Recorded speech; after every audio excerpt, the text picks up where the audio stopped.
Olá, segurança do trabalho é o tema do Vitalidade que estreia agora pela TV Câmara, NH e pelo nosso canal no YouTube. Você sabia que somente em 2022 o Brasil registrou 612.900 notificações de acidentes de trabalho e 2,5 mil mortes? Os dados foram apresentados pelo Observatório de Segurança e Saúde do Trabalho. Para conversar conosco sobre o assunto, recebemos presencialmente aqui no estúdio a arquiteta e urbanista e especialista em engenharia de segurança do trabalho, Daiane Cristina Silva.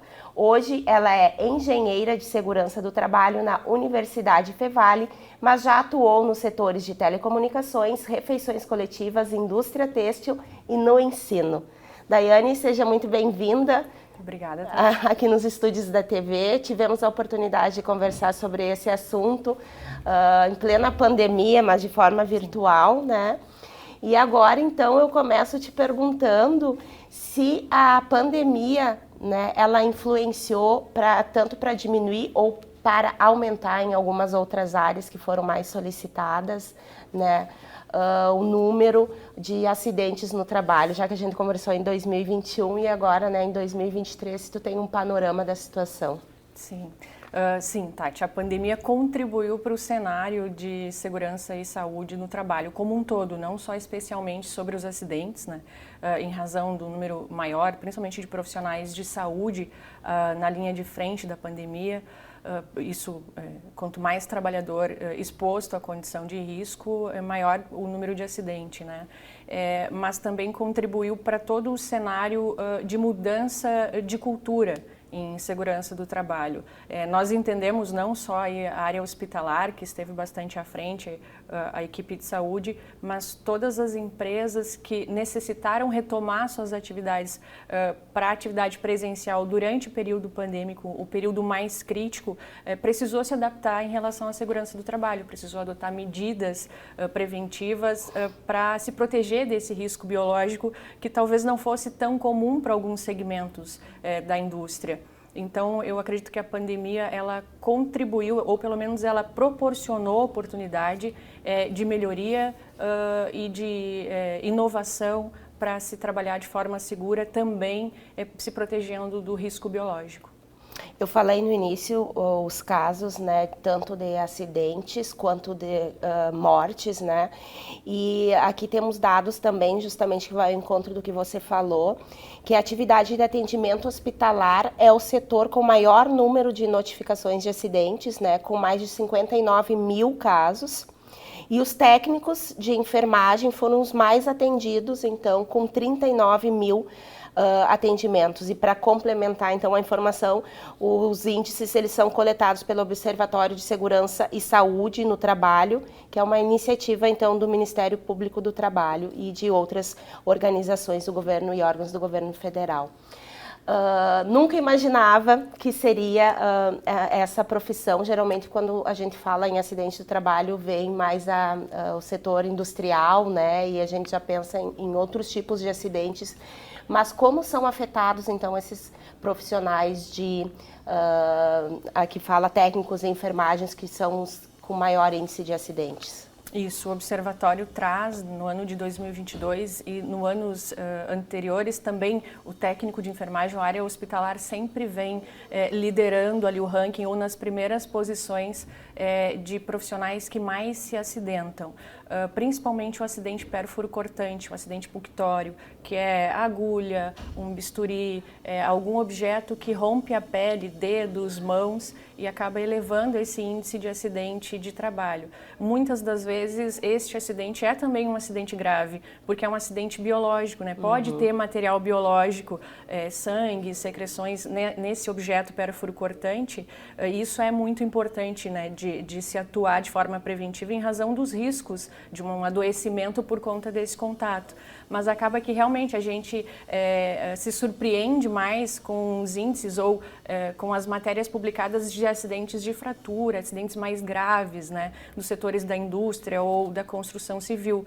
Mas a área hospitalar, novamente, teve destaque, infelizmente, né, no número de acidentes, tanto envolvendo técnicos de enfermagem, enfermeiros, profissionais da linha de frente da saúde. Você falou do risco biológico, claro, né? Super grave, mas o pessoal da indústria, assim, geralmente culmina com alguma coisa, amputação de algum membro, ou cai, né, de algum, como é que eles chamam? Queda de Né? desnível, queda de mesmo nível. Isso, então que a gente pensa, é muito mais grave, né? Mas o fator biológico, com certeza. Exato, a gente tem, às vezes, acaba olhando para o acidente grave com aquela lesão que a gente enxerga, né? Ah, teve uma amputação de membro, uma fratura, um esmagamento, uma torção, eu enxergo a lesão, então eu imagino que seja grave. Mas outros riscos também são graves, como o biológico, que a gente nem sempre enxerga, né? Onde está o vírus, ou a eletricidade, um choque elétrico. Nós não conseguimos enxergar, mas é um acidente tão grave, ou um potencial, né? Pode potencializar uma lesão, um adoecimento, ou até mesmo um óbito. Então, é tão grave quanto aquele acidente que a gente costuma se preocupar na indústria ou na construção civil, como tu comentou. Nós estamos saindo de abril, né, em que é um mês de reflexão sobre saúde, sobre segurança no trabalho, que é o Abril Verde, né? Estamos entrando no mês de maio, mês de reflexão, então, do Dia do Trabalhador, de celebrar as conquistas, de se refletir sobre o que ainda tem que avançar, né? Qual a importância dessa campanha, então, que tu acredita que tenha? E se ela realmente acaba trazendo alguns frutos, né? Ou se ela é só falada no mês de abril e depois ações não são colocadas em prática? Olha, é muito importante ter dar luz para a segurança e saúde do trabalho. Então, ter um mês para que a gente consiga divulgar um pouco mais, trazer mais para a mídia a importância de trabalhar principalmente a prevenção da doença e do acidente de trabalho, agrega muito para um trabalho de saúde e segurança. O Abril Verde, ele é desde 2005, no Brasil ele já é comentado, então a gente percebe que ano após ano ele vem com mais força. As campanhas nacionais costumam enfatizar também, iniciar ou trazer bastante tema importante. Uma das campanhas é a própria CAMPAT, a Campanha Nacional de Prevenção de Acidentes de Trabalho, que também inicia no mês de abril e traz ao longo do ano temas muito relevantes. A CAMPAT de 2023, ela também vai falar de aspectos psicossociais, que também se fala muito sobre adoecimento mental. Então, toda essa preocupação das empresas e do próprio trabalhador sobre prevenir todos os tipos de acidente. Então, não só a gente fica contente de ter um mês especial para isso e de se falar muito sobre, na sequência, né, a gente tem coladinho o Dia do Trabalhador, então é um período, abril, maio, que a gente fala muito sobre trabalho, sobre prevenção de acidentes e doenças, mas de fato são 12 meses no ano, né? Então a gente precisa trabalhar durante esses 12 meses com a mesma intenção de trabalhar principalmente a prevenção desse acidente, de conseguir identificar esses potenciais riscos e eliminá-los. Não conseguindo eliminar, tanto a empresa, empregador, há essa necessidade de união para zerar ou tentar reduzir ao máximo esses potenciais riscos. Porque é um interesse também do empregador, seja uma instituição pública ou privada, né? Porque o número de afastamentos, né, por acidentes no trabalho e agora, principalmente nessa época pós-pandêmica, por questões que envolvam a saúde mental, deve ter aumentado muito. Sim, de fato. Se fala agora bastante também em burnout. A doença ela foi reconhecida pela OMS como uma doença do trabalho. Então, é um desafio não só para a empresa, como para o próprio trabalhador.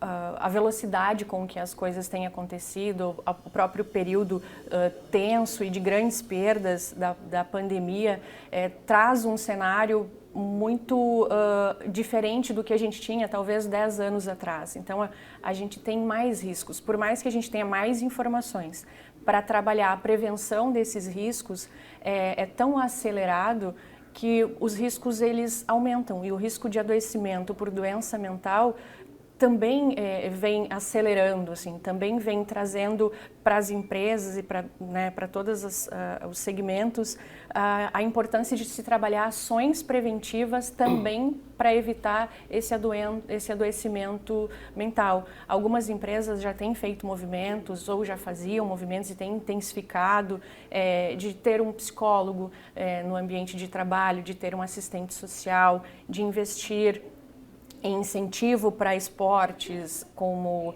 convênios com a academia, ou de trazer ginástica laboral para dentro da sua empresa, ou de criar ferramentas de desenvolvimento de lideranças para trabalhar as questões de conflitos junto com os seus profissionais. Mas é sempre importante que a gente, enquanto trabalhador, não só a empresa, mas o trabalhador esteja alerta para esse risco de adoecimento mental. Então, essa sobrecarga, é preciso que tu tenha um conhecimento, autoconhecimento, assim, olha, eu não estou muito bem, eu não estou muito legal, buscar apoio de um profissional de psicologia, conversar com o seu líder, se for algo relacionado ao trabalho, conversar em casa, mas falar sobre o que está sentindo e não normalizar, né? Procurar ajuda para que não vire, né, um problema maior.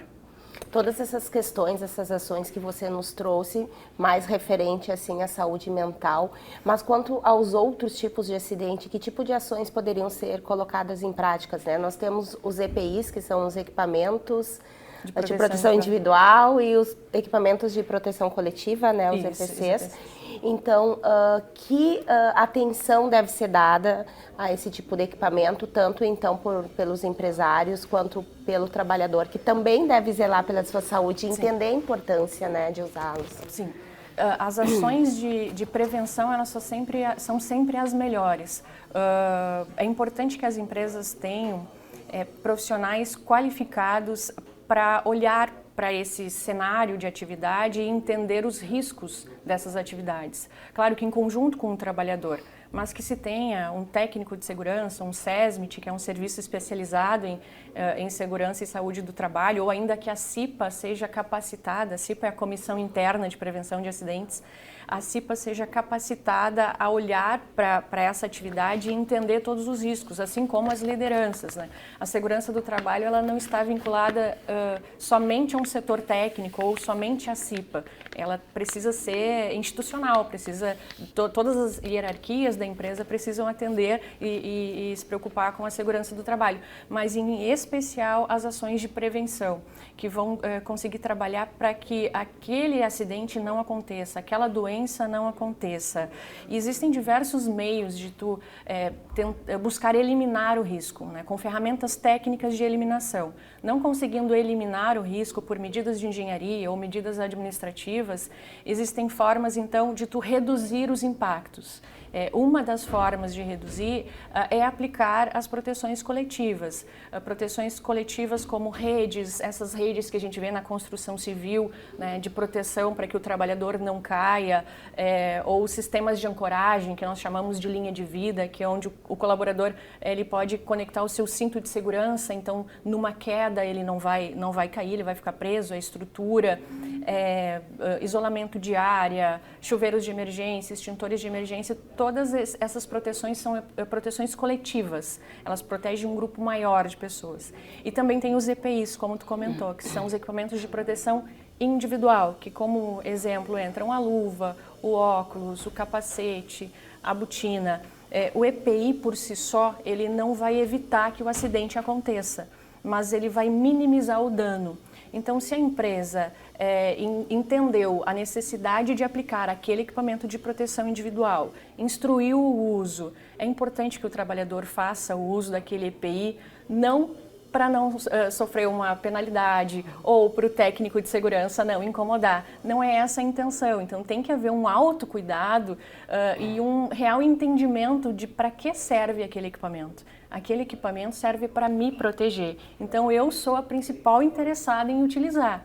É importante ter essa consciência do uso dos equipamentos de proteção que são principalmente para o meu cuidado, para a minha saúde e minha segurança. Como cinto de segurança no trânsito, Exatamente, ele não serve, né, para não receber uma multa. Pelo contrário, né, a necessidade do cinto é justamente porque a gente está num ambiente de risco. A gente tem um veículo em velocidade disputando, né, circulando num espaço coletivo. Então a gente precisa utilizar o cinto de segurança, né, o veículo precisa estar em condições de manutenção. Isso tudo é trabalhar a prevenção. Quais os principais fatores que você acredita, se tem mapeado isso, que acabam culminando com os acidentes de trabalho, cansaço, sobrecarga, trabalho noturno? Tem alguma coisa sobre isso ou depende muito de cada pessoa? Olha, falta de treinamento, de repente, né? Geralmente, assim, quando nós vamos analisar um acidente de trabalho, então pós-ocorrência do evento, é possível identificar diversas falhas. E geralmente é essa associação de falhas que culminam num acidente de trabalho. Então é muito difícil a gente encontrar uma única causa. E me preocupa quando alguma empresa diz: o acidente de trabalho aconteceu porque o funcionário não usou o óculos. Então encontramos a culpa ou encontramos a responsabilidade. E tem muito mais por trás disso que precisa ser avaliado. Então, existem ferramentas específicas para cada tipo de análise de acidente de trabalho. E é importante que a empresa, o empregador, a CIPA, o SESMIT, a liderança é muito importante participar nesse momento também, se una e, em conjunto, tente identificar todas as causas dos acidentes. E nessa associação de falhas, muitas vezes se identifica que não houve treinamento, que o equipamento de proteção não era adequado, que não havia manutenção preventiva da máquina, que o colaborador, o trabalhador naquele momento não estava em condições psicológicas ou de saúde, enfim, fisiológicas, de estar operando aquela máquina.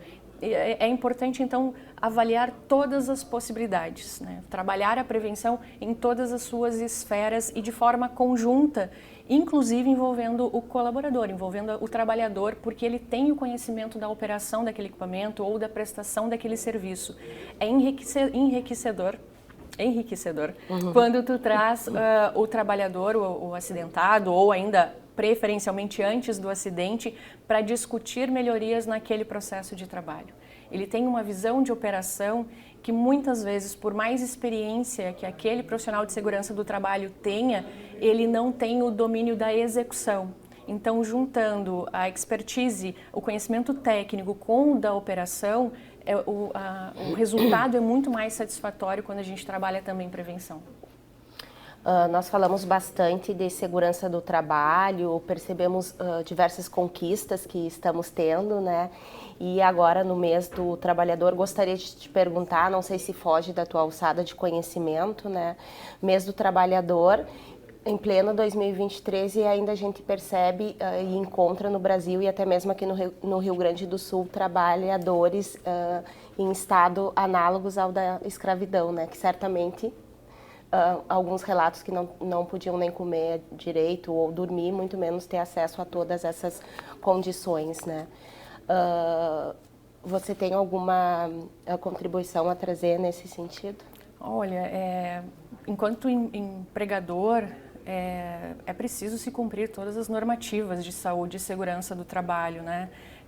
Não há justificativa para o não cumprimento legal daquilo que vai trazer a prevenção de doenças e acidentes, principalmente falando da área de segurança do trabalho. Então, todo empregador tem normativas para cumprir. A própria legislação nacional, as normas regulamentadoras, nós temos 38 normas regulamentadoras, aplicadas a diversos segmentos. Então, é necessário que esse empregador compute investimento em segurança do trabalho. Não é custo segurança do trabalho, é investimento. Trabalhar a prevenção é um dever. E é possível de se fazer, é possível de se evitar que esse número absurdo de acidentes aconteça. E não é cabível, né, apresentar condições análogas à escravidão diante de toda a legislação e conhecimento que se tem. O conhecimento é de muito fácil acesso. Então, não tendo recurso para entender o que se aplica de normativa de segurança naquele determinado segmento, busca-se assessoria, né? Existem empresas especializadas em assessoria de segurança do trabalho, existem empresas de contabilidade, empresas jurídicas que vão te dar todo o suporte. Então, é necessário, é obrigatório, na verdade, e para o próprio empregado, né, que não se sujeite a essa condição, independente de ser um negócio próprio. A gente está vendo também muito movimento sobre a pessoa abrir o seu negócio de prestação de serviço ou venda de algum produto. Empreender, né? Isso, de empreendimento, mas que não se sujeite àquilo. A saúde, a segurança, ela não tem preço. A gente não consegue vender a nossa saúde. Então, é muito cuidado no momento em que tu aceita uma condição de te expor ao risco. Então, precisa assumir também a responsabilidade de que a tua vida é importante, a tua saúde é importante e não tem dinheiro que pague a tua saúde. Então, é importante que tu esteja num ambiente de trabalho salubre, num ambiente de trabalho seguro, né? Tu não tem só aquele momento no trabalho, tu tem a tua vida, tu tem a tua casa, tu tem a tua família. Então, não te submeta a condições que te agridam, né? Converse com a empresa, né, e dependendo da situação, não te exponha, não fique nessa.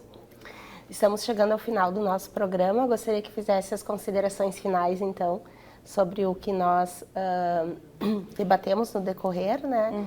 Expondo quais, na tua opinião, assim, seriam os aspectos mais importantes, né? A mensagem mais importante para que a nossa comunidade capte de todo o nosso programa. Certo. Algo que a gente sempre traz na segurança do trabalho é não normalizem acidentes de trabalho. Aquela frase de acidentes acontecem não pode ser normalizada. Acidentes não acontecem. Existem, né, novamente, falhas que culminam naquele acidente, mas elas não são normais, elas não devem acontecer. Então, não entendam como sendo do processo. O acidente está inerente à atividade. Não, a gente tem que trabalhar sempre a prevenção. E é muito importante que cada um faça a sua parte, mas mais do que isso é que se faça isso em conjunto, né?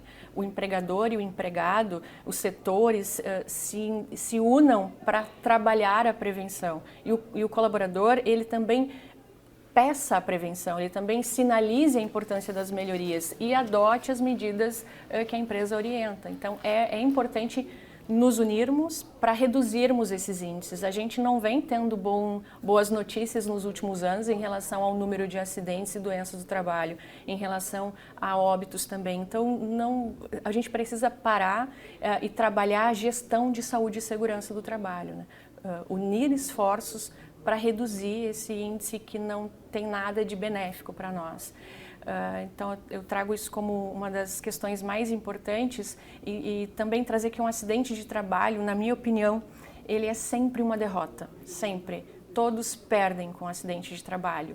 O funcionário acidentado, ele tem um dano grande, ele tem uma perda, a família também sofre com aquele acidente, com aquele acidentado em casa e principalmente numa questão de óbito, é muito doloroso para todo mundo. A empresa perde, a previdência social perde, a sociedade como um todo perde. Então, acidente não é normal. Vamos zerar, vamos trabalhar para que eles não aconteçam. Ou para ao menos tentar diminuir esses 613 mil casos, né? E 2,5 mil mortes. Exato. Que são os índices que a gente tem do ano de 2022, né? Isso aí. Muito obrigada pela tua participação aqui no nosso programa. Gostaria de deixar uma mensagem final para quem está nos assistindo? Sim, quero também agradecer toda a equipe do Vitalidade e sim, quero deixar um recado para o trabalhador, principalmente, né, que está nos assistindo, seja protagonista da tua história, né? Assuma a importância da tua vida, da tua saúde no ambiente de trabalho, não só no ambiente de trabalho, em casa, no trânsito também, a gente tem um índice bastante grande de acidentes relacionados ao trânsito. Então, trabalhem de forma preventiva, vivam de forma preventiva, cuidem de si, identificando necessidades de melhoria, relatem ao seu gestor, à sua liderança, à sua empresa, mas nos coloquemos no centro dessa importância para que a gente consiga trabalhar cada vez mais com saúde e com segurança. Muito obrigada, Daia. Você falou agora dos acidentes de trânsito. Lembramos que em maio vai ter programa aqui pela TV Câmara também, falando sobre prevenções no trânsito, Maio Amarelo, né? Sim. E que também envolve uma gama de profissionais, né, que trabalham nisso, né? Hoje temos os Uber, né?